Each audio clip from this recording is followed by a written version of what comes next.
Surrendering is about accepting the other person as they are because you're not going to change them. Surrendering means not just going along with whatever they want you to do. You can say no, you can have boundaries and say, "Oh, honey, I'd love to do that, but I can't tonight. I'm hanging out with my girlfriends." Surrendering also means surrendering to your own wants and needs and not Mhm. bulldozing yourself. Surrendering means accepting potentially that this person's not going to change, and what are you going to do with that? Hi, and welcome back to the channel. My name is Sarah Yudkin, and I'm a relationship anxiety coach who's here to help you learn about all things love, relationships, and how to navigate anxiety in your relationships. If relationships are really meaningful to you and you've gotten any value from my videos so far, I'd love to invite you to subscribe to my channel and become a member of the You Love and You Learn community. This goes a long way to supporting me in this channel and makes sure that you don't miss any new videos coming out. And if you enjoy this video, I'd love to hear from you. Drop me a like and a comment so I know what's resonating. Thank you for watching, and let's get into it. Hello, Natalie. Welcome back to the podcast.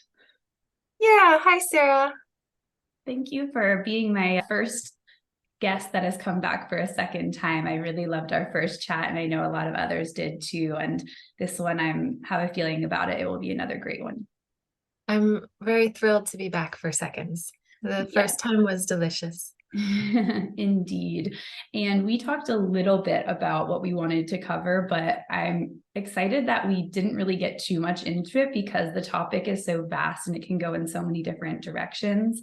And I'm really trusting that whatever comes up today will be exactly what people want to take away from it. So the general theme is how to let go of some of the control that we want to have in our relationship and surrender a little bit, and explaining how that can show up in different ways in our relationship. So before we get into that, just in case someone isn't familiar with you or your work, do you want to share a little bit more about your journey with some of these topics so that they can understand how you've learned about this stuff?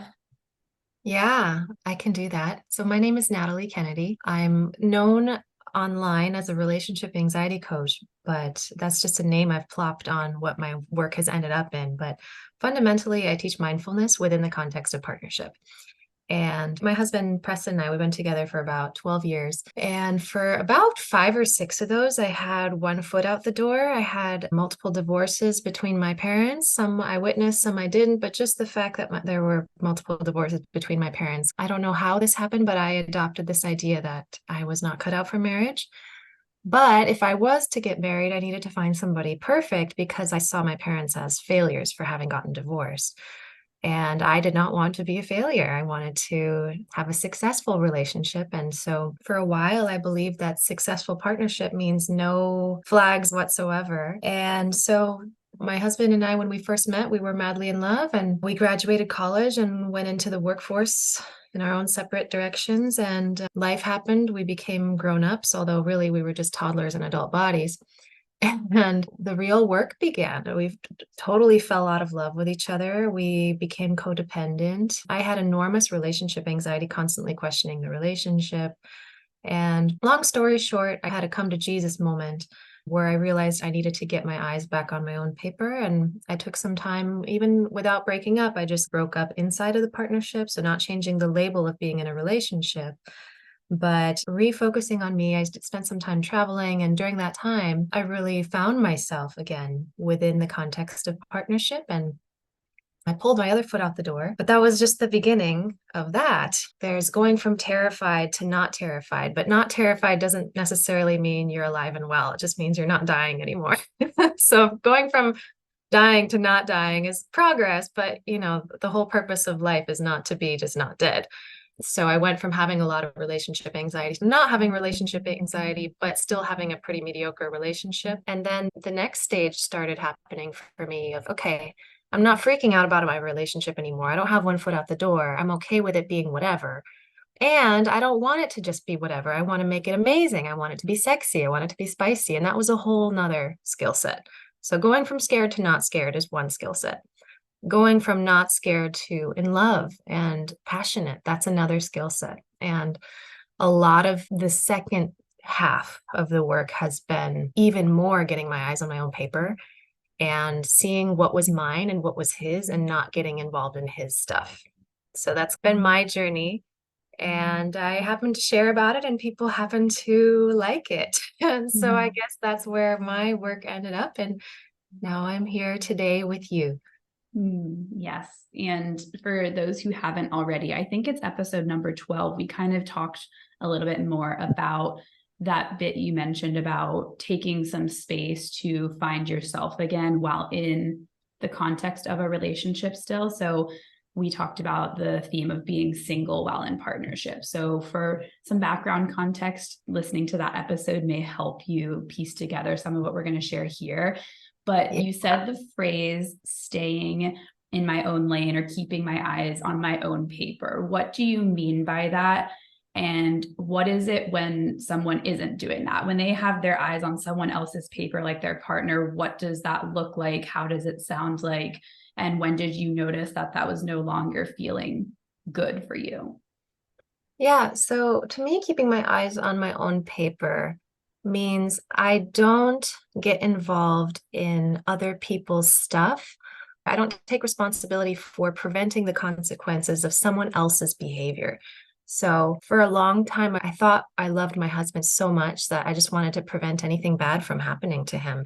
And so I would see him doing things that I thought were going to result in something bad, like, oh gosh, what if I don't wake him up? He's going to sleep in and he's going to be late for his meeting. And so my idea was that loving was waking him up and making sure he gets to his meeting on time. This is not love. This is control. It feels like love because we want the best for our partners, and that makes sense. It's coming from a good place. But ultimately, it took me a while to realize that love is also letting him be an adult and experience the consequences of his own actions. And also, what I always noticed was anytime I tried to be quote unquote helpful, it's not like he was appreciative because I'm basically sending him the message that I know what's best for you and you don't. And that's very disrespectful. And also, another kind of example of what it means to keep your eyes on your own paper is also emotionally. My man is a man, and everyone has this side of themselves in them, but I noticed a pattern that many men don't seem to have an issue taking space for themselves, whereas women feel really guilty about taking space for themselves and setting boundaries. This is just a pattern I've noticed. Obviously, it's a generalization. But what would used to happen is when my partner would seemingly pull away just to go do his own thing, I would perceive that as an abandonment.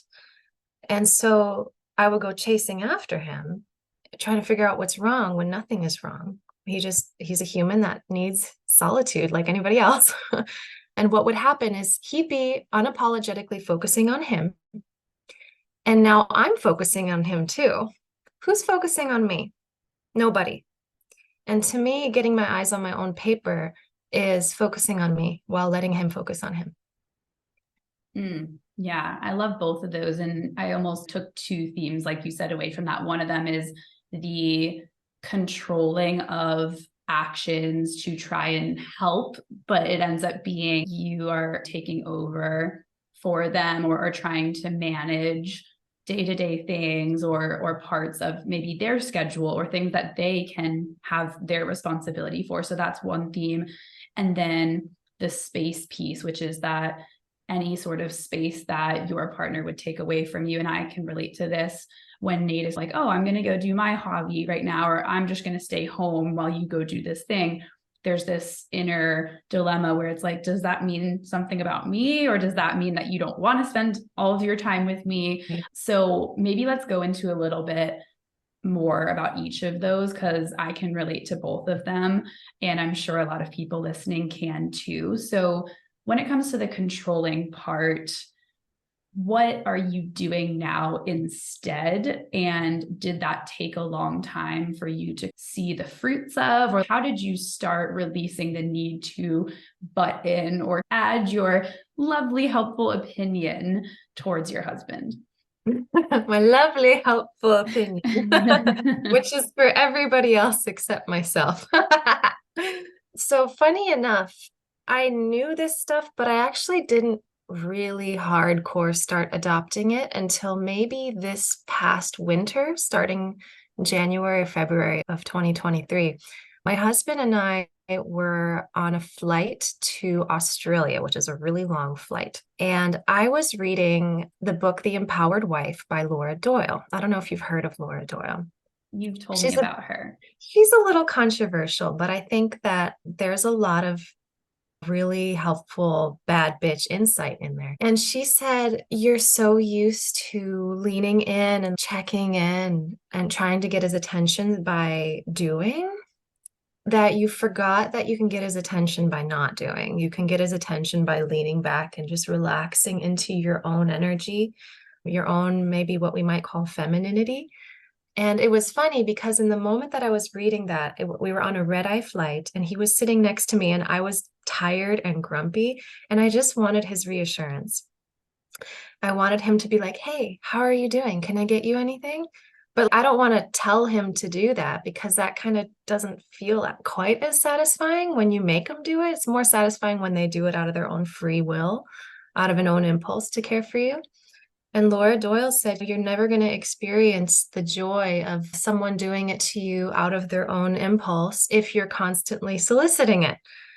And Mm. she said, try leaning back and just being okay right now. And so it was a perfect moment for me to look over and be like, okay, I really want him to check in on me, but she says not to do that. So I closed the book and it was like 4 in the morning of some time zone. It was just dark and quiet and awkward. And I'm in a coach seat like this.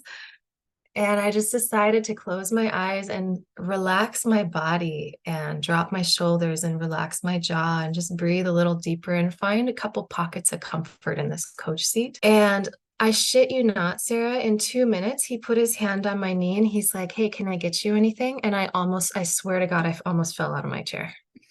And I was like, okay, that could have been a coincidence. But just in case, let me keep trying this. And I started noticing this to be true more and more and more. And all of a sudden, the relationship started going from good enough to really deeply nourishing. And it resulted in me getting more surprises and more affection out of the blue. But it's difficult because in those moments, you have to be okay with waiting and you have to be okay with the fear of abandonment. You have to feel all those feelings that come up when you don't go into that impulse to do something. Because the reason we do all that stuff is to try to avoid an uncomfortable sensation in the body. We think that if we don't do something, that the thing that we want, we're not going to get. And we have to kind of be okay with not getting it before we feel okay. And then, ironically, when we become okay without it, that thing just arrives on our doorstep. And by then, we don't even need it. So it's a pleasant surprise. And we're just so much more grateful. I have noticed this to be annoyingly true, Sarah. Mm. Yeah, thank you for that specific example.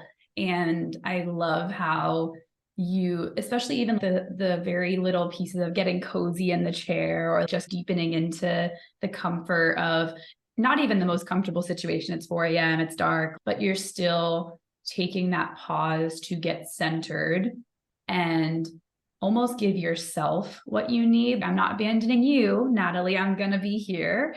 And then there was that external support from Preston as well, which I don't think is a coincidence. And it's like, thank you, Laura. You're looking down on me right now, but Yeah. I love it. Yeah. So, yes, thank you for saying that. I was so surprised. And I think when we relax, we automatically become more magnetic and attractive. You know, your partner can feel when you're agitated and on the verge of controlling them. They can feel it. And so they're going to be like, whoa, I'm just gonna wait here, and they're gonna back off and maybe even put up a little wall. But when they feel you're good and you're chill and you don't need them, that's when they lean in. Yeah, absolutely. And I've noticed this as well. And I've also resisted this idea. I don't know if at first part of you was like, but I want to be able to just do what I want. I don't want to feel like I need to be chill all the time in order to have this good, nourishing relationship. And so I think it's okay, obviously, if sometimes you're still experiencing anxiety and you're not perfect, but Mhm. I think it's not only helpful for the relationship and for your partner, but it's helpful for your own inner state. And so that's why I was excited to chat with you more about this and why I've been more interested in these ideas, because it's come up with a lot of my clients, this notion of, I want my partner to take the lead more. But what we often discover is that they are not necessarily taking their foot off the gas as far as trying to lead their partner. And so if both people are leading, how can that work, right? It gets Yeah. confusing. So talk to me a little more about that. Have you found that when you stepped back from leading, that there was inevitably an opportunity for more leadership from him? So, first of all, yeah, it's true that you cannot lead someone into leading. What you can do is you can inspire a lead. I do a lot of Argentine tango, and what I'm realizing is that leading does not mean blindly following and going along with whatever he wants. If I want the man to be the head of the house, I'm still the neck. So men control the world, but the women control the men. And so that's how I see it. It's like, okay, yeah, you're leading, but I greatly influence your lead. Ultimately, you call the shots, but you're going to know how I feel about it. And so from if he's a good lead, he's not going to just be a tyrant and not pay attention to your wants and desires. Mm-hmm. Yeah, that makes a And the lot of other thing I wanted to say, because one of the things you mentioned is how long did it take for you to start seeing results? The reason I shared that story with on the airplane was because it can literally take 5 minutes. So it doesn't have to be like 6 months. You can try it today and you might notice a shift, and then you're never going to want to go back to sense. controlling. Once you experience the first time of getting what you want by relaxing and trusting that it's coming. You do have to name what you want, but we can talk about that a little bit later about what it means to actually name what you want. It's not saying, I want you to do this. It could be, I want a red carpet. Okay. How that unfolds is up to them. I want the end result, but I don't tell them how to do it or when to do it or how they should do it. Anyway, so I share this to say it can be really quick. It can be a quick shift. And then once you see the fruits of your labor the first time, it's going to change you in a really deep way, like it did for me on that airplane. And I became Mhm. obsessed with using this strategy because it's so much easier and you save so much energy. Oh my God. Controlling Mhm. is exhausting. Yeah, for everybody involved. You gotta like tune into your own little bitch to like inner bitch, especially as a woman. You have to turn, or any feminine being who wants their partner to be more masculine or lead, if they don't like that word. If you want your partner to take the more yang role in the partnership and you want to go into the more yin role, once you experience the benefits of not exerting effort, you're never going to want to go back. You're going to want to be a lazy queen. Yeah, I love it. And the second piece of the puzzle you were sharing earlier was that whole notion of not needing to constantly be in the exact same space in order to have a nourishing relationship. And I can give a personal example, and then I'd love to hear if you have anything else to add. We did kind of talk about this in the last episode, but I think it's worth bringing this into the conversation, is that whole notion of you don't always have to be doing everything together. And if your partner is intentionally retreating or taking some space, that is not personal necessarily, and taking it personally and trying to close the space can be, it just can create challenges. And so for me, when Nate and I recently moved home, I was dead set on finding a creative hobby. I was like, I need to sign up for a ceramics class. I need to find something. And the ceramics class is probably coming in January because my best friend and I didn't get into one. It was like cutthroat. I'm not kidding. We were like, one of us got in, the other one didn't. No, it was so dramatic.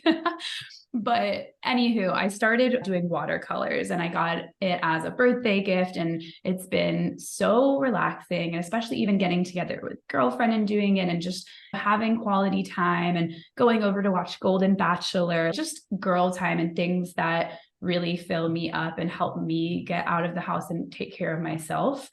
And it doesn't have to be with others, it can just be on my own. But Ever since that happened, Nate got more permission to lean into his hobbies that he's enjoying right now and have his introvert self time.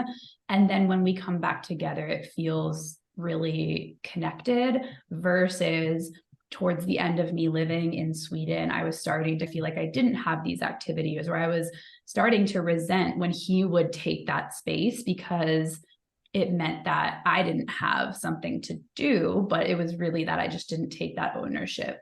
And so I'm really seeing exactly what you just shared and the benefits of it.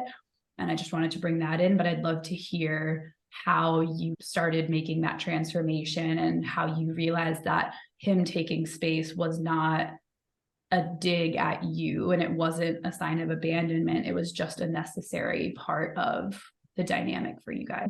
I mean, you kind of said all of it. Didn't mean to steal your thunder. No, you didn't steal my thunder. You made my job easy. You said everything already.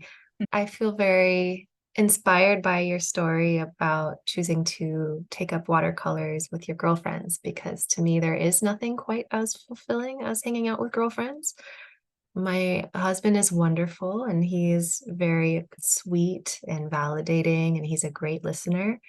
And he's not a woman, so he doesn't know what it's like. So there's a level of separation there that's healthy and normal. And I think when we don't have girlfriends, we start trying to turn our partners into our girlfriends. And not to say that that's wrong per se, it's just it can mess up the attraction and the polarity. And you might find that you're trying to get something out of him that he doesn't authentically have to give. And you can use that example with anyone or anything. It's don't ask something from someone that they don't have to give. And you have to be honest with yourself about a person's capacity. So, what I'm hearing is you're honoring each other's capacity and in the meantime, filling up your own well. And I think it was Esther Perel that said that a fire needs oxygen. Oxygen means space. Space is good for a relationship.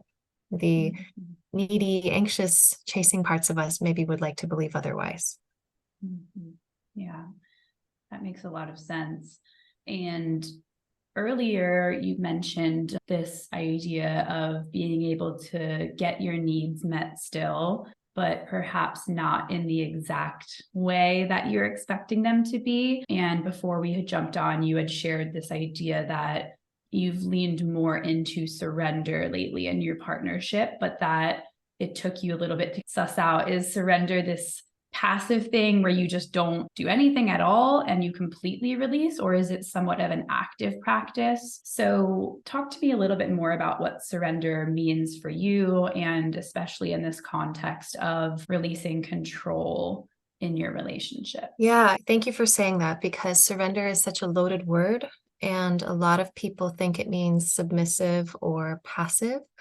And it's not. Surrender is actually very difficult. An example I gave recently, I have this monthly Patreon that I do, and I gave an example of my birthday recently back in August. And this was one of the hardest applications of surrender in my life, but it turned out beautifully. So my birthday was on August 16th, and I wanted a gift just like any other woman. I wanted a tangible thing in my hands on the 16th. And I hadn't been telling my husband what I wanted because I didn't actually want really anything. We were traveling and living out of our suitcases, so I didn't really need more items. But I still wanted something. I didn't know how to reconcile this. So on the 14th, 2 days before, I'm on Etsy and I'm looking at this pair of pink tango pants with the like frilly bottoms. And I'm like, oh my God, those are so cute. And when Preston's cooking in the kitchen, I said, oh my God, I love these tango pants. I want these tango pants. And he said, I'll get them for your birthday. And I wasn't thinking. And I said, oh, really? That's so sweet of you. I'd love that. And then the next day I realized, dude, they're on Etsy. We're in Vienna. I'm not getting these till Christmas. And I was like, shit, I want something now. The next day on the 16th, I said, hey, I know I said I wanted these pants for my birthday, but I actually would love something in my hands for my birthday. If you're willing, I'd prefer that over a birthday present for Christmas. I think every woman would understand that. And guys, they just don't give a shit. But every woman I've spoken to is like, yep, I'd feel the same way. We want a present on your birthday in your hands. Yep. And I said, I'd love those pants for Christmas, but can you get me something for my birthday? Just whatever. And he said, yeah, of course. And I'll get you something soon. And like it was already my birthday, so I knew I wasn't going to get something the day of, but I was like, yeah, he'll get something within the week or two or three or four. The problem is, I didn't want anything. And so he probably was not sure what to get me because I wasn't giving off any signs of desire. And so a week went by and there was nothing. And I was like thinking, oh my God, what if I don't get a present for my birthday this year? But I was practicing trusting. So I said, okay, let's see what happens if I'm chill, if I don't bring it up and say, where's my birthday gift? Because I just don't like how I sound when I'm like that. No one wants to sound that entitled. Where's my birthday gift? I didn't want to do that. I wanted to have some dignity. And I don't feel like I don't have dignity when I say things like that. But again, how would he know what to get me? I haven't had no desire for any item. Anyway, a couple days later, we're walking around Vienna and I see a woman and she has this dainty little gold bracelet on. And I see the gold bracelet and I think, oh my God. And I pointed it out. I said, oh, that bracelet is so beautiful. And I left it at that. And then I just chilled. Just name the desire and then lean back and relax. A week later, out of the blue, he shows up with a little tiny little bag and he says, happy birthday. And guess what's in it? Gold bracelet. Little gold bracelet. So it took about a month Mm. from, so I got it like September 15th or something like that. But I didn't say a peep. I just trusted that he knew and that he was going to follow through on it. He might not follow through on it in the way that I want, in the timing that I want. The bracelet needed to be adjusted because it was actually an anklet, not a bracelet. But the reality is, he followed through on his word. He was paying attention to my desires. I wasn't nagging. I wasn't on him about it. I trusted that he has a pair of ears and a brain and a pair of eyes, and that he knows how to go find a bracelet if he needs to. And when I got the bracelet out of nowhere, it was such a pleasant surprise, and I was so grateful. And he got to feel like the man. So to me, Mhm. that's a story of what it is. It is not easy, Mm. very difficult. It's a practice of trusting your partner. And also, notice how I still shared my desire. I want the gold bracelet, but I did it without this entitlement or demanding. So I'm not Mhm. staying silent and saying, I don't want anything, I don't care, because I do care. But I'm also not demanding and entitled and chasing. The discernment I make is there's a difference between deserving and entitlement. I'm deserving of the bracelet. I act deserving of it, but I don't demand it like I'm a spoiled little girl. Mhm. In Charlie and the Chocolate Factory, he's like, was it Veruca Salt? I want it now. I want it, Mhm. Daddy, I want it now. Many women, unfortunately, and men are like that in partnership. And it's kind of Mhm. icky. Mhm. So to me, surrender is still about having desires. It's still about speaking your wants and it's maintaining your dignity. Mm, yeah, I love that. I heard a quote last night on a podcast that was completely unrelated to relationships, but I feel like I'm always listening for the nuggets. And Same. someone said it was a piece of marriage advice that they heard. And I was like, ooh, my ears perk up. And I always listen to that type of stuff. And it said, every morning, if you wake up with the mindset of how can I serve and give to my partner today, and they adopt the same mentality, you're going to have a much more fulfilling relationship than the people that wake up and say, how can I get something from this person today? And of course, I'm not saying that you should be in a one-sided relationship. That's not it. But if both partners are most of the time in that spirit of how can I give and support versus what am I getting, I think it's going to just pay off so much as far as the energy that you contribute. And that's what kind of was sparked when you said the Veruca Salt comment, because I'm so guilty of, I want it now. And then feeling like, oh, well, I'm not getting enough from this, or I'm not feeling connected enough. I'm not this, I'm not that. And it's like, well, what did I just give to Nate today? How can I take that as a cue to then go give love or do something nice just because I know that it will help the relationship and it will also help me actually feel better by giving and giving him that. So I think it's such a backwards approach sometimes when we're actually looking for the ways that our partner can just meet all of our needs.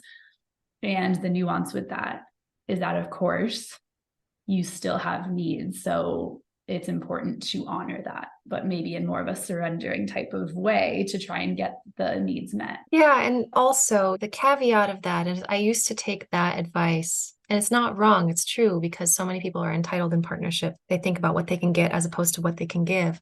And I know people, especially women in partnership with men, but not always, who, when their partner withdraws and stops giving, they start giving more. Mm-hmm, mm-hmm. And I say, stop. Mm-hmm. That's true. So that, there's caveats and nuances to that. If your partner's doing their own thing or they're immersed in work, you don't want to go saying, in the name of giving, I'm going to be this martyr. He's not giving me anything, but I'm just going to open my heart and be even more loving and cook him more dinners and do more laundry to prove my love to him. And then he'll appreciate me. That's Totally. bullshit. So Yeah. at that moment, the giving doesn't have to stop, but the giving has to be redirected inward. Mm-hmm. Because if you are giving with the hope that you're going to get appreciation or reciprocation, that is no longer a gift. That is now a manipulation. Mm-hmm. And the most loving thing sometimes is to stop being so fucking loving in Mm-hmm. those instances. It just means, it doesn't mean you're mean. It doesn't mean you're unkind. It doesn't mean you're punishing. It just means that you pull your energy back and fill up your well again. So that's the Yes. caveat. Sometimes the most loving and giving thing you can do in your relationship is take care of you. Mm-hmm, mm-hmm. Yeah. Thank you for adding that context in. 100% agree. You have to make sure you're focusing on giving to yourself and not overly giving to a partner. And that's that one-sided comment I meant. Definitely not advocating for that here. Yeah. And what Because I there will heard. be times when they pull away and they do their own thing. And that is not the time to hold the mindset of, I'm just going to keep giving. No. Mm-hmm, mm-hmm. Yeah. And that would be almost an example of where surrendering takes intentionality and it's not so passive, because by surrendering and giving them that space, it's almost like you're actively practicing coming back to yourself and getting back into the present and filling up your cup and staying in your own lane, keeping your eyes on your paper, as you said. And I think that's where I really resonated what you shared about how surrender is not just sitting and kind of hoping around. It's an act of mindfulness of not trying to get rid of the discomfort and lean more into that trust and focus on you. 1000%. Surrendering is also about accepting the other person as they are because you're not going to change them. Surrendering means not just going along with whatever they want you to do. You can say no, you can have boundaries and say, oh, honey, I'd love to do that, but I can't tonight. I'm hanging out with my girlfriends. Surrendering also means surrendering to your own wants and needs and not Mm-hmm. bulldozing yourself. Surrendering means accepting potentially that this person's not going to change. And what are you going to do with that?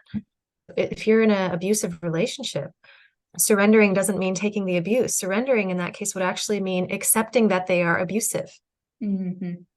surrendering to the truth of what is, Mm-hmm. and then basing your decision off of what is.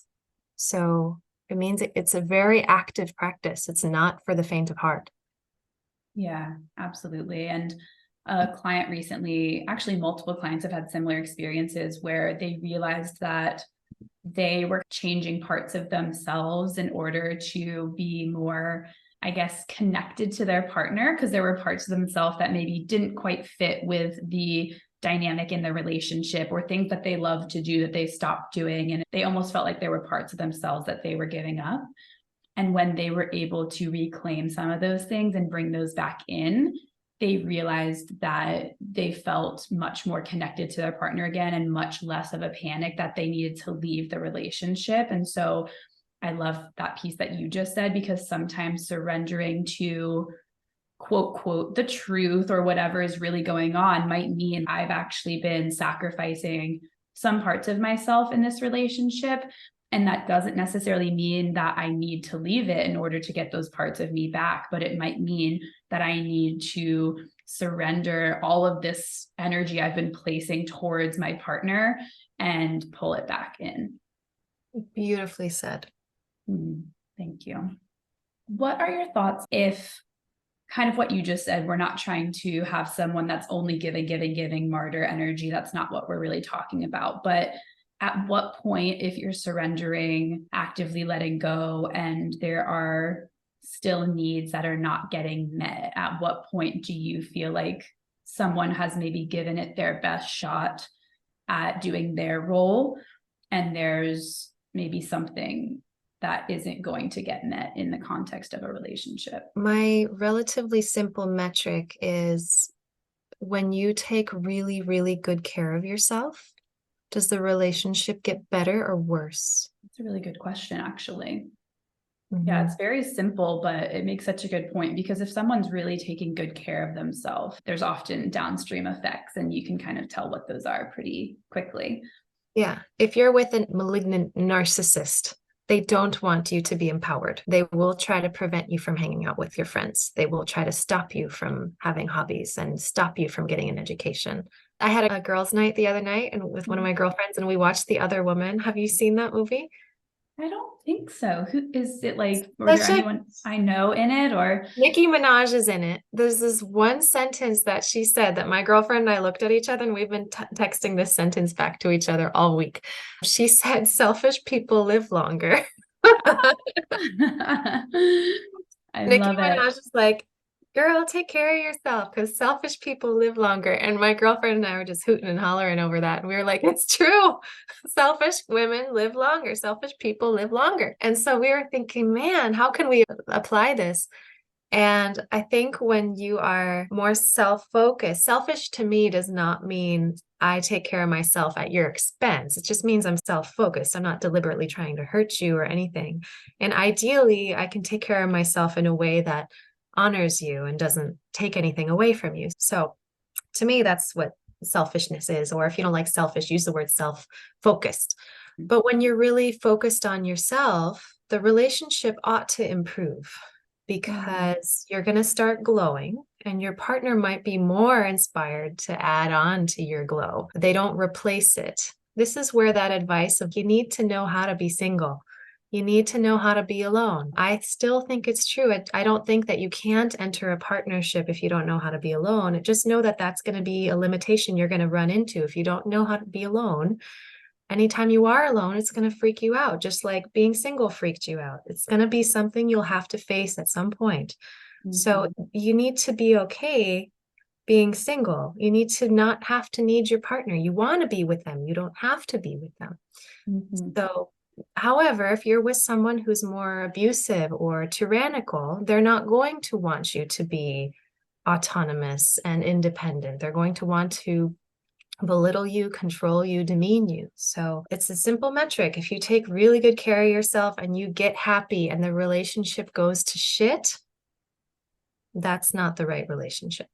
Yeah, that's a really good metric. I might have to borrow that and give you credit, of course, but I love it.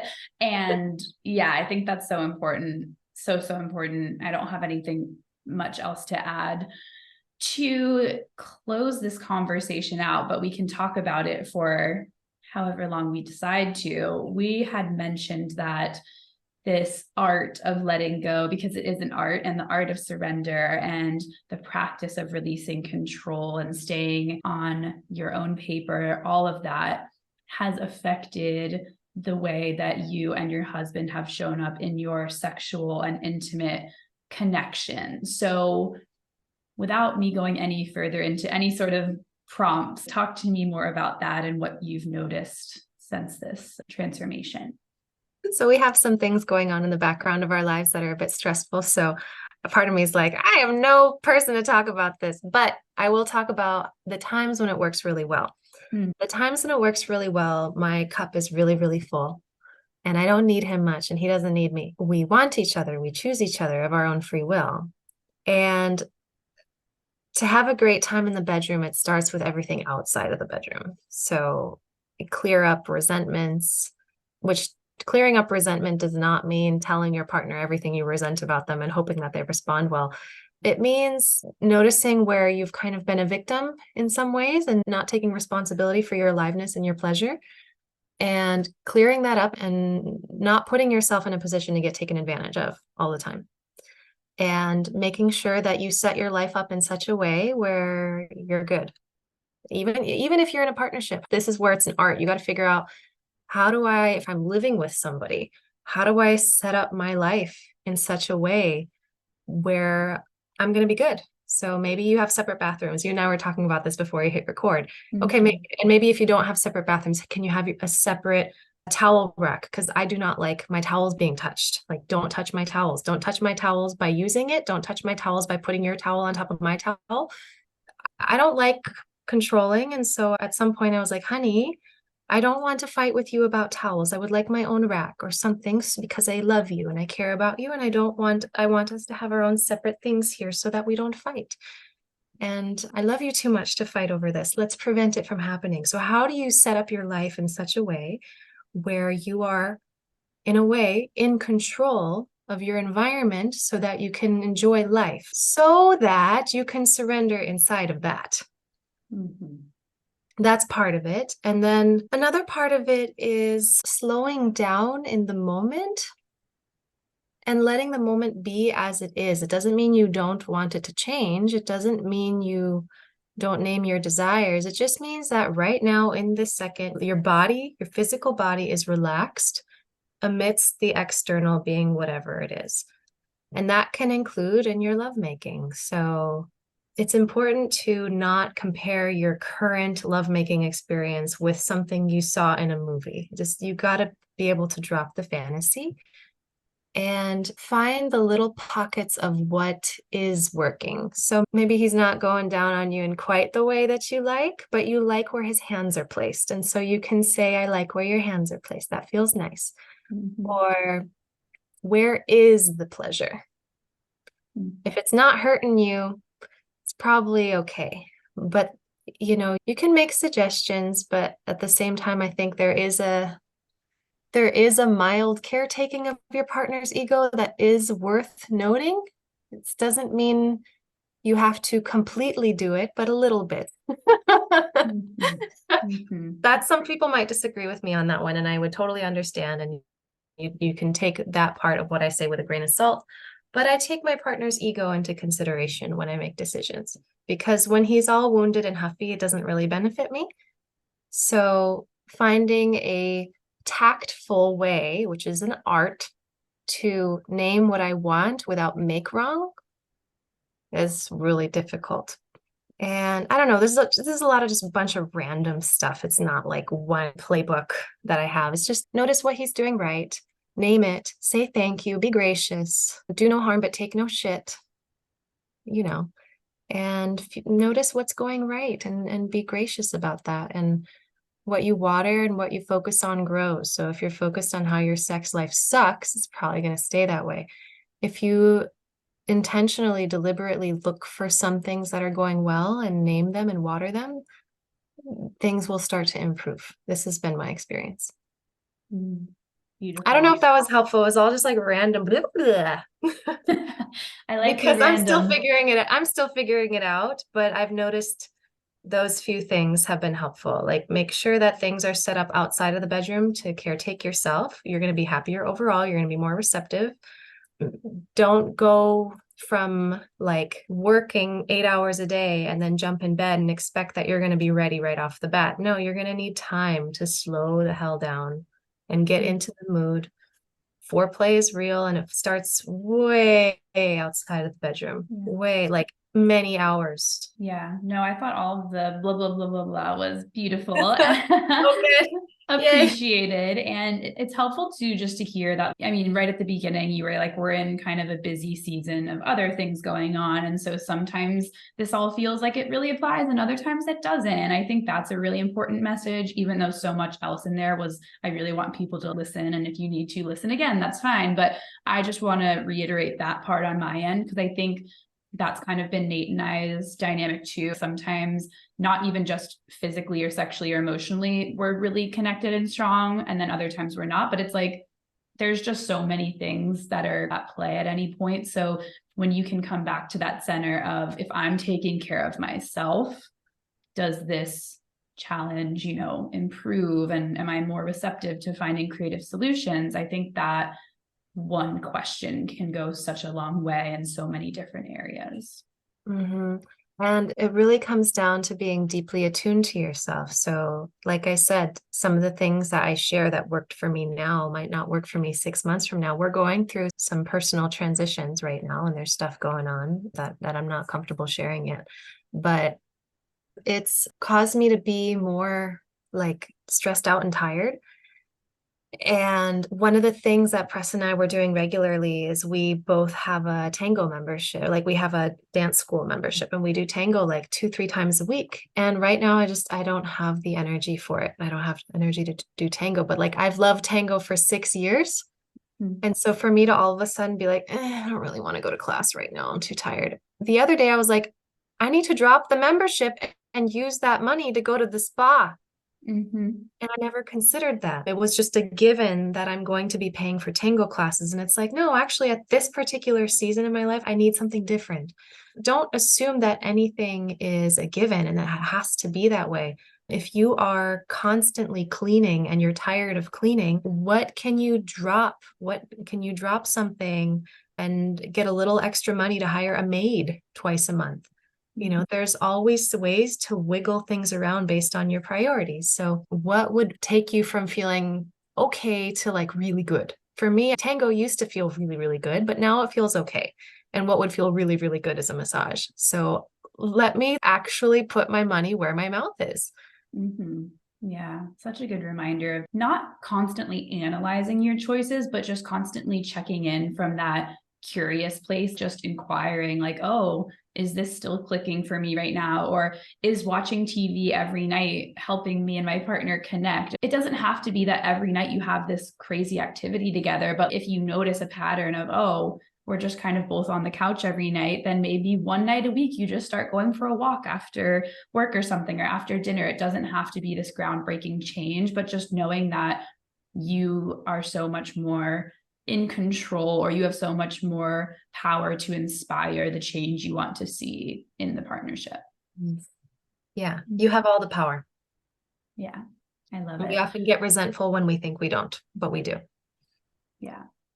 Beautiful. Well, I asked you this question in the first podcast we did, but I'm curious to see, based on kind of where you're at now and anything else that's come up since we last did the episode. With the final question I ask all of my guests, what's one thing you have learned about love that you would want to leave listeners with? Oh, I remember that you asked me this last time, and I forgot that you were going to ask it this time. Uh, I like when it's spontaneous. Yeah, I know. This theme of selfishness is coming up for me in the recent weeks. I started with seeing the movie and hearing Nicki Minaj say selfish people live longer. And then I just read a book a second time that I read when I was 16, and I read it again as a 31-year-old. And the book is called Why Men Love Bitches. Have you heard of this book? It's awesome. I've heard of it. I haven't read it though. I read it in almost one sitting. And it also has this same message. It's like, be more selfish. And surprisingly, it seems so counterintuitive that being more selfish would improve your love life. And I know I just said, like, don't be entitled, but Mm. but there's a difference between being self-focused and being entitled. You can still put yourself first while being respectful of others. And I think that is the sweet spot. Yeah, I love that. And I'm assuming, and I haven't read the book, but I bet you that there's so much more nuance in the book than the title communicates, just because I feel like I know you and what type of stuff you're interested in. And even if there isn't nuance, I know you're adding your own. So just for anyone listening, like if you hear that title and you're like, oh, that sounds cringe, or I don't want to be a bitch, maybe there's still something in there that could help expand your perspective, and there's something you could learn and then apply it in your own way. And I think that's what's helped me in these last 4+ years of exploring relationships, is realizing that hearing one catchphrase or one title of a book or something doesn't necessarily give you the full look into what it's really about, and trying to be open to people's perspectives that probably can teach me a lot. So thank you for that Oh, recommendation. yeah, and thank you for saying that. And she does actually in the book say a bitch does not mean you treat your men like a punching bag. It means Mm-hmm. it means you have dignity. And it means you have a little bit of an edge and you let people know that, you don't have to say, I don't let people take advantage of me. You just act in a way that doesn't let people take advantage of you. The bitch in the book is more, she actually doesn't need to say much. She says everything with her actions. So she's Mm. not mean. She's very kind. She's very sweet. And she gets her way and you don't even know why. And you're happy for her. Oh, I love it. Well, I feel like I'm very glad that we didn't have a set thing that we were going to really go structured in a way, because I felt like we ended up covering everything that I envisioned in its own unique way. So, is there anything else that you want to just close out and share with people, or anything going on that you want people to know about? No, thanks for Love having it. me on. You're so welcome, and grateful for coming on again. And everyone, definitely check out Natalie's work at Anxious Love Coach on Instagram and TikTok. At least I can plug that, because I obviously love staying connected with you on both of those places. Yes, and thank you very much for having me on. And if you are listening, thank you for taking time out of your day to listen to us ramble. Yes. Thank you so much, everybody. I'll see you in the next episode.